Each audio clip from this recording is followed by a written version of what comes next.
Chapter 9, Legend of the Millennium's End. I have to admit, between Twilight's smarts and Cadence's raw power, I was starting to realize just how out of line my ego had been. I was still the strongest unicorn in Equestria, of course, but if it really came down to it, the three of us were more or less equal. Cadence might eventually surpass us, if she ever used her horn for anything other than making ponies kiss. I was surprised by how little that really bothered me. I guess once you'd already bowed out of the race, it didn't matter who won in the end. Celestia had chosen my successor well, at least. Sunset?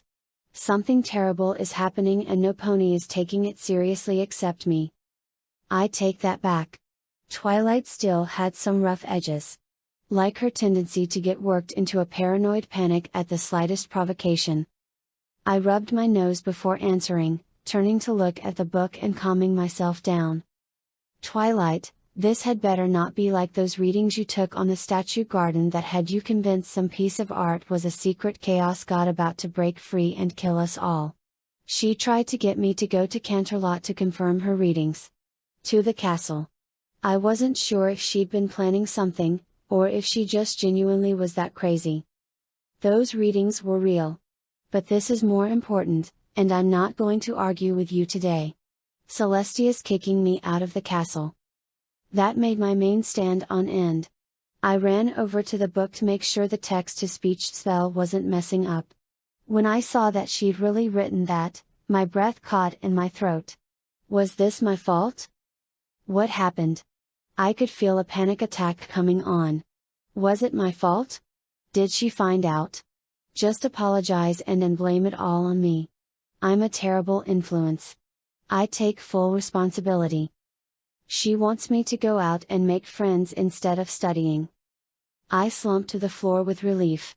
So Twilight had finally gotten to the point of her lessons where I'd started making my own big mistakes. Thankfully, I knew where I'd gone wrong, and I could make sure she didn't end up like me.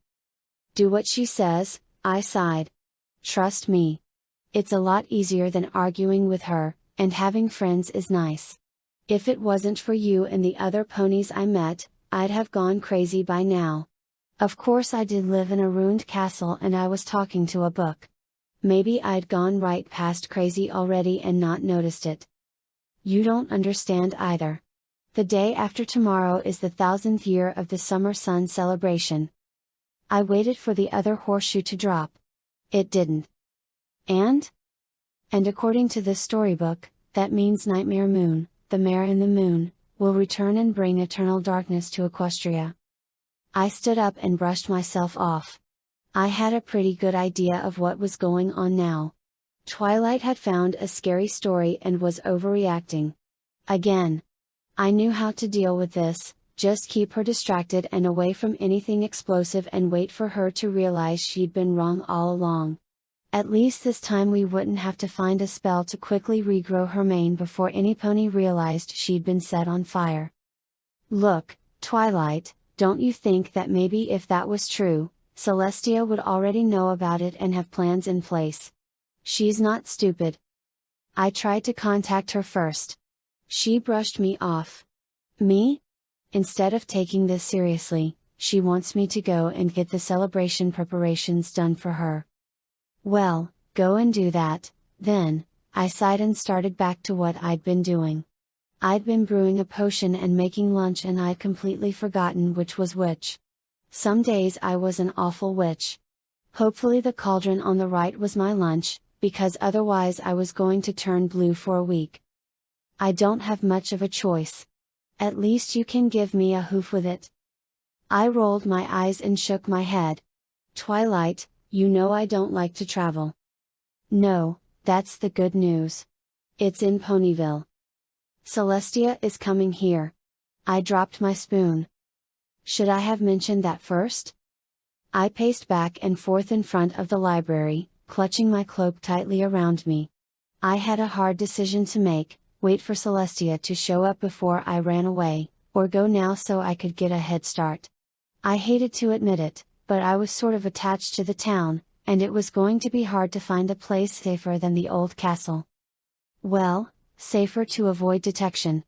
There were plenty of places safer than enchanted ruins in the middle of a forest so full of wild magic that most unicorns couldn't even enter without giving themselves splitting headaches.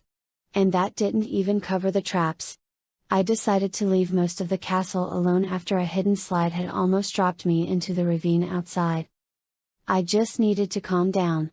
I looked up at the sky. And saw royal guards. Nope. Calming down was cancelled for the day. Time to have the rest of that panic attack. I teleported away before I lost my composure. Unfortunately, I was awful at actually aiming teleport spells while in blind panic mode, and ended up in the branches of the library tree. I'd make a joke about the local branch not having any good magic books, but I was curling up into a ball and trying to stay still so the guards wouldn't see me, arrest me, drag me off into a dungeon, and do other horrible things to me. Sunset Shimmer. I distantly heard my name. Where is she? She was supposed to meet us here. My hoof started to slip. Ponies weren't really built to be arboreal creatures, as my rapidly weakening grip proved. Like an overripe, terrified fruit, I fell, plunging towards the ground until my drop was arrested by the grip of another unicorn's magical field. There you are, Twilight said, all too happily. What were you doing in the tree? What were you doing with the royal guard? I countered, shivering. She put me down on my hooves and bit her lip. I told you we should have taken the hot air balloon, Spike grumbled, hopping down from Twilight's back. Don't worry, Sunset. They're gone. Twilight just didn't think ahead about what it would look like. I took a deep breath and tried to calm down. It wasn't easy. I have a plan detailed out, Twilight said, a checklist appearing in her grip. We're going to go through the preparations for the summer sun celebration, then as soon as that's settled, we'll research the elements of harmony, since they're the only thing that can stop the mare in the moon. I raised an eyebrow. Elements of harmony. I've heard of those somewhere before. It seemed like the kind of thing I should have known about. What about the other thing the princess wanted? Spike asked. You know, about making friends? Spike, the fate of Equestria does not depend on me making friends. Besides, I have friends. There's my brother, and Cadence, and Sunset. She pointed to me. See? Plenty of friends. I just mean, friends who aren't your sibling or full sitter or teacher. Never mind, Spike sighed. Here, Twilight said, passing him the scroll. You're in charge of the checklist. What's first on the list? Number 1, banquet preparations, Sweet Apple Acres. Sweet Apple Acres. It had probably been the same since Ponyville was founded. Most of it, anyway. The barn ended up being replaced every year or two. It was bad enough that Applejack had made me cast spells to see if there was some kind of ancient deer burial ground under it, or a gypsy curse, or gremlins. I hadn't found any curses, but I had found termites, which had led to the barn being torn down and rebuilt. Again. Hey there Sugarcube, Applejack yelled, waving her hoof as we approached the farm. There was a lot of activity, and from all the ponies I could see, it looked like she'd brought in the whole family to help with festival preparations. Hey Applejack, I yelled back, smiling. We hugged as we met, Twilight trailing behind us. Twilight coughed. Good afternoon. My name is Twilight Sparkle and... Well howdy do, Miss Twilight. She grabbed Twilight's hoof and shook it. A pleasure making your acquaintance. I'm Applejack. We here at Sweet Apple Acres sure do like making new friends, and any friend of Sunset is a friend of ours. So you two know each other. Twilight frowned. Shucks, Sunset is practically a member of the family with how much she comes out here so much. She wrapped her hoof around my shoulders. So, what can I do you for? Cost more than Cadence, unsurprisingly, I muttered. Spike snickered at that. No, Twilight sputtered. I am in fact here to supervise preparations for the summer sun celebration. According to the agenda, you're in charge of the food. Sure as sugar. Care to sample some? Twilight didn't look sure, so I coughed. Trust me, they're the best cooks in the town. Well, I suppose Twilight started. Applejack pulled her away and started introducing her around. Spike sighed and sat next to me. Why don't you go get something to eat? I asked. The fritters are really good, and I know a certain dragon who loves fried food. I grabbed one off of a tray with my telekinesis and levitated it over to him. Thanks, Sunset? He bit into it, making happy sounds. This is really good. That's what I said, I snorted. She hasn't forgotten to feed you again or anything, has she? Are you kidding? Spike rolled his eyes. These days I have to make sure she eats. She gets so obsessed with research that she'll forget to eat anything for 2 days in a row. That does sound like her, I sighed. Hey, y'all wanna stay for brunch? Applejack asked, shouting over to me. Sure, I said, before Twilight could say no. No sane pony refused a free meal. Food's all taken care of, Spike noted, checking the box off on the checklist. Next is weather. I think I'm going to explode. Twilight groaned. I ate too much pie. Most of it ended up on your face, I laughed. I thought you learned table manners from the princess. I have excellent table manners. Twilight protested. In Griffonia, it's considered the height of manners to eat quickly and messily, because it shows your appreciation to the cook. Unfortunately, we're not in Griffonia, I said. This is Equestria, where unicorns invented silverware just so they wouldn't have to pick up their food directly with magic.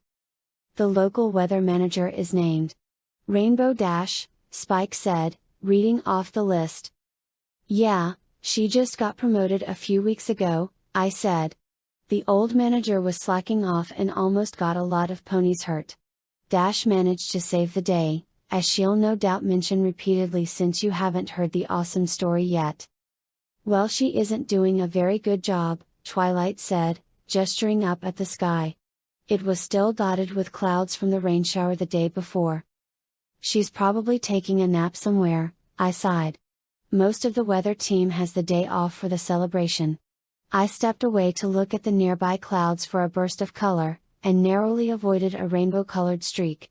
Twilight wasn't so lucky, tumbling head over hooves into a grimy puddle. Gah, she shouted, sputtering. I had to laugh at the sight. She was covered head to hoof in a coat of mud. My bad, Rainbow Dash said, picking herself out of the puddle and shaking off the water like a dog. I was aiming for Sunset. I owe her for the prank she pulled on me with the exploding hoops. It wasn't supposed to explode, Dash. I told you before that you were too close to the edge, and the fire spell was picking up some kind of charge from your flight magic. I still hadn't figured out just how. Either I'd done something wrong, or Dash was putting out enough magic to set records. The hoops had been pranked, of course. They were just supposed to turn her feathers white and make her voice sound like a chicken, not blow up. I'd get it right next time. Yeah, Dash snorted. I'll be right back. She was off in a flash. Twilight turned to me and glared. Are you sure she's the manager and not just the local troublemaker? I'm the local troublemaker, I said. Comes with being a witch. Hold still, said a voice from above. Rainbow Dash was looking down at us from a mostly used rain cloud. She hopped up and down on it, and a torrent of water poured out as she released the cloud's payload all at once, drenching Twilight. That's better than mud, I suppose, Twilight sighed. No, wait, I can totally fix that, Dash said. She zoomed down and circled Twilight quickly enough to form a miniature tornado, drawing the water away and leaving Twilight dry. I looked up at her mane. Nah, never mind. She looked like a giant hairball. I doubted she cared. Not bad, right?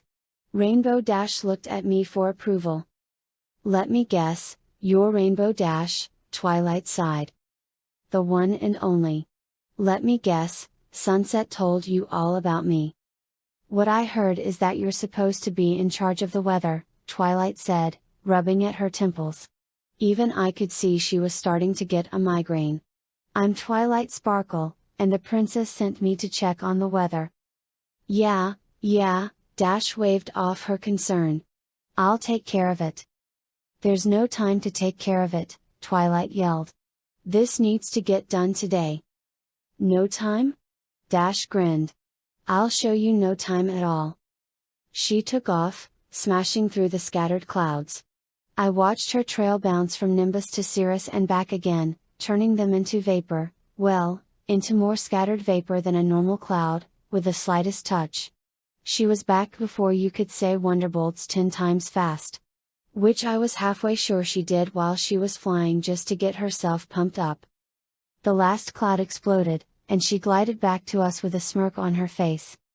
There, she said, panting. Totally clear. What was my time, Sunset? 10.5, I said. Dash's expression fell. I'm kidding. 9.8. And you'd cut more off if you didn't do the loop-the-loops. I gotta do the loop-the-loop, Dash said. It's about style and speed. We'll hang later. She waved and took off again. She's amazing, Spike said. She's lazy, Twilight sighed. She's working with a handicap, I said. Twilight and Spike turned to me, so I continued with my explanation. If she'd gone into the Guard or ROTC, she'd probably be a Wonderbolt already. She dropped out of school to come here instead. Dropped out of school. Twilight's expression was a mask of abject horror. Dash wanted to stick close to her best friend. Fluttershy nearly died in an accident and Dash sort of blamed herself for not being there. She told me once that to her, really being a good pony and a friend means just being there, every day, no matter what. That's still no reason to drop out of school, Twilight said. I mean, how could any pony respect some pony? I dropped out, as you'll remember. Literally. Into a river canyon. But that's different, Twilight mumbled, blushing. I'm gonna have a quick word with Dash about something. I'll catch up to you too. I smiled. Twilight nodded and trotted off, looking down and muttering something. I caught up to Dash near the town square. She was grabbing a hayburger and fries, like she always did after she showed off. Hey Sunset, Dash yelled, waving as she spotted me. I frowned and walked faster. Dash, I'm trying to keep a low profile. You know that. I glared at her. That doesn't mean you should shout my name across the town, especially if Celestia has secret agents looking for me. Yeah. I still think you're, like, super paranoid about that. Dash rolled her eyes. Speaking of strange ponies, your mare friend is kind of a jerk. Twilight's not a jerk, I said. And she's not my mare friend. So that's your order of priorities, huh? Dash laughed. Look, Dash, I need you to do me a favor, I said. You've got storm clouds in for a big thunderhead to clear up all the loose weather magic, right? It's scheduled for next week, Dash said, shrugging. But yeah. Cloud Kicker and Thunderlane wrangled them into the storage area yesterday. Then spent the rest of the day wrangling each other. Dash, I super don't want to hear about that, I cut her off. You know that favor you owe me? What favor? Dash frowned. The one where I pretended to be your supervisor and said you'd gotten shocked by a faulty supercell so you didn't have to explain why you had electrical burns, you know. Shut up, Dash hissed. Ponies are looking. Yes. Fine. Favor. Great, I smiled. Now let's talk about those rain clouds. I heard a scream, coming from inside town hall. A scream of terror and woe, what some scholars might refer to as the sound of ultimate fabulousness. I'd heard it a lot over the last few years, and walked into the building, not terribly worried. Rarity was recoiling in abject horror. Oh my stars, darling. Whatever happened to your coiffure? She pointed to Twilight's mane. Twilight glanced up at the ruined style and shrugged. She cared about her mane the same way I did, As long as it stayed out of my eyes I could usually care less. My mane. That's kind of a long story. If you could just sign off on a few things, I can get out of your hair. Out of my hair? What about your hair? No, I simply must fix this.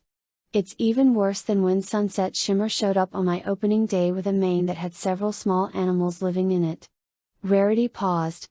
Is this a common problem for witches? I'm not a witch, Twilight protested. The princess sent me from Canterlot. From Canterlot? Rarity gasped. Oh, we'll have so much to talk about. She pushed Twilight, dragging her away towards what I could only assume would be a fabulous Newman style. Twilight looked back at me, reaching out for help. I shook my head. There was nothing I could do. I sat down as Rarity dragged her away, and looked around at the town hall. Banners and decorations were everywhere, and Rarity had cleared the place of other ponies so she could work. I grinned. I didn't really believe Twilight and her story about Nightmare Moon, but I was pretty sure Celestia was going to be around.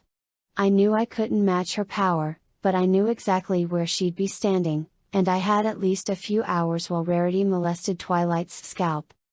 I rubbed my hooves together and got to work. I'd snuck a look at Twilight's list, so I had a pretty good idea of where she'd be. Fluttershy was the last name on it, and with any luck, they'd be quiet and introverted at each other enough that Twilight would be in a better mood by the time she got back to the library, if she was even able to find Fluttershy in the first place. I was wrong. Oh, how I was wrong. And that's the story of my whole entire life. Well, up until today. Do you wanna hear about today? Spike smiled. He hadn't stopped talking. Fluttershy trotted along behind Twilight, enraptured by the baby dragon. I wasn't all that surprised. She loved meeting new animals, and she'd always liked the more exotic ones like dragons or chimerae. Oh yes, please, Fluttershy said, happily. Twilight glanced up at the library. Sunset? There you are. She spotted me and gave me an exhausted and somewhat manic smile. Well, this is where I'm staying and my poor baby dragon needs his sleep. She shoved Spike towards the door hard enough that he stumbled. He's so tired he can barely stay on his feet. Sunset, how about you help me get him into a nice, quiet, bed where we can do research and stop the world from ending. I don't know if beds really help with stopping the end of the W. Fluttershy started. Twilight shot her a look that made her meep, then walked inside. Sorry about that, Fluttershy, I said. She's just kind of on edge. Twilight doesn't deal with pressure well, and well, you know what that's like. Fluttershy nodded. I hope she feels better before the celebration. I'm sure she will, I said, breaking out into a smile. Just don't expect me to be there after Celestia shows up. I understand, Fluttershy smiled. I'm sure if you ask nicely, Pinkie Pie will save some cake and punch for you. Come to think of it, I said, looking around. I haven't seen her all day.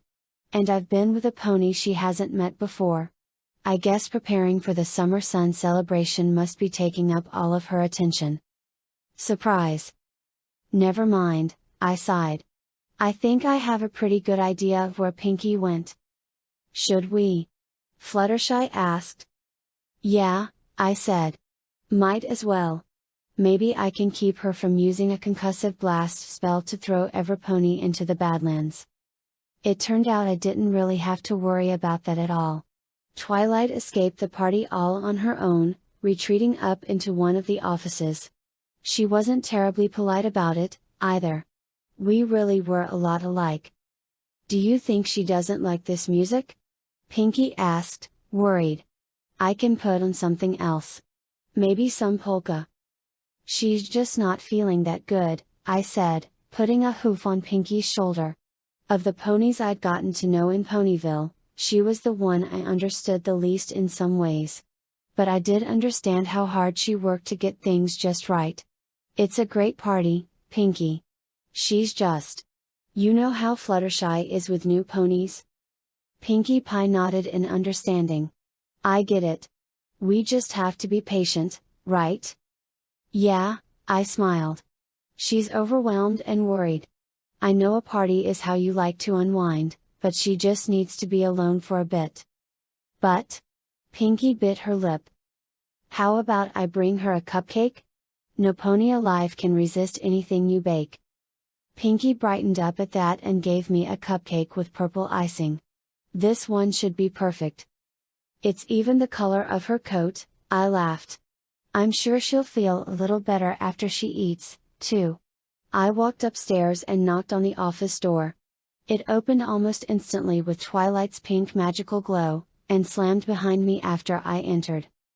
No offense, Sunset, but your friends are all crazy. They'd have to be, I snorted. No sane pony would be friends with a witch, right, best friend, and thus most crazy pony. Well, that's different. Twilight grumped. Do you know what time it is? They should stop partying and go to bed so I can read. It's the eve of the summer sun celebration, I said. They're all staying up so they can watch the princess raise the sun. Here, I offered her the cupcake. Eat this. You're getting grumpy. Yes, Mom, she huffed, taking the cupcake and biting into it. Her ears perked up after the first taste and she shoved the rest into her mouth so quickly I was worried she'd choke. Oh wow, that's really good. Of course it's good. Pinkie Pie made it. She's better than the cakes at baking, when she isn't trying some bizarre new flavor experiment, and they've got baking cutie marks. Goes to show that hard work sometimes trumps cutie mark talents. And where were you all day? Twilight frowned. I thought you were going to help me. If we'd split up and each taken half of the list, we could have been here hours ago and already finished our research. I had a few things that I needed to get ready, and it took a while. I just hoped no pony looked too closely at the decor in the town hall. They probably wouldn't set anything off, but I wouldn't want to get caught in what I'd prepared. Look, Twilight, let's be logical about this, I said, climbing up to sit next to her as she looked out the window at the moon. You're assuming a lot of things. It's the 1000th year, Sunset.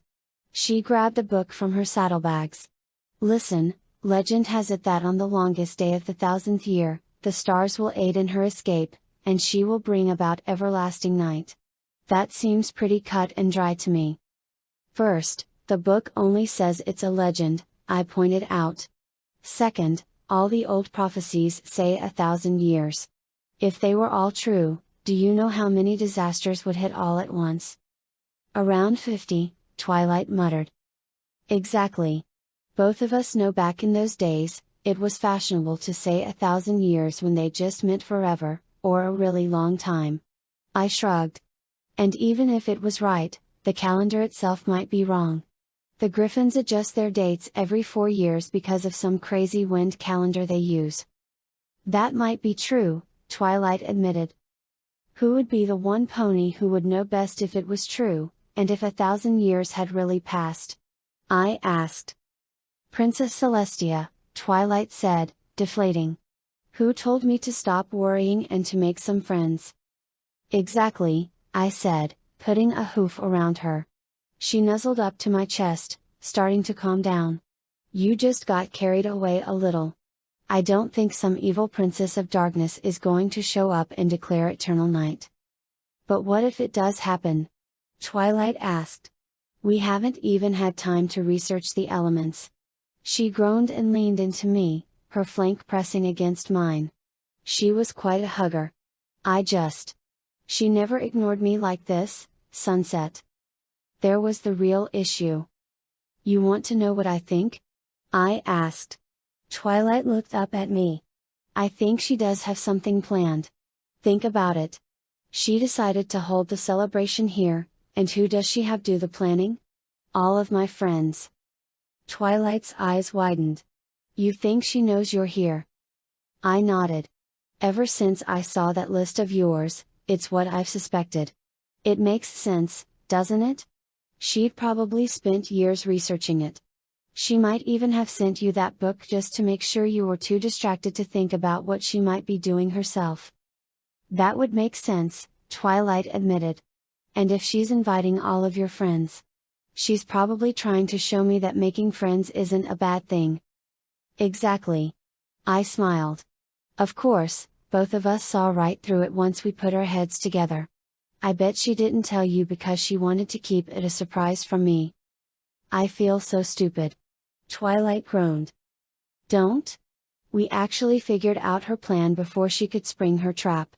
I nuzzled her, laughing a little. There are very, very few ponies who can say that. I guess, Twilight sighed. So what do? We don't have time for a real plan, but knowing there's a trap means you aren't going to get caught so easily. I smiled. I'll find somewhere to hide until she leaves. I know a few illusion and counter scrying spells that I've been wanting to try out anyway. Wait, Twilight said. I don't. If something does happen with the mare in the moon, I need you to be there. Why? I raised an eyebrow. Because I'm not going to trust Charity. Rarity, I corrected. Rarity to help me banish some ancient evil. I doubt she even knows how to cast a fireball spell. I sighed. There was no way I was going to get out of this one. Fine, I said. I'll hang around, at least until the princess shows up. If she's really looking for me, actually being in the room with her might be the last thing she expects anyway. Not that I'd be visible. I was still planning on hiding well enough that Cerberus himself wouldn't be able to sniff me out. And I'd made arrangements just in case. Twilight grinned and hugged me again. Thanks, Sunset? I don't think I could deal with this alone. Twilight, I'll make a bet with you, I said.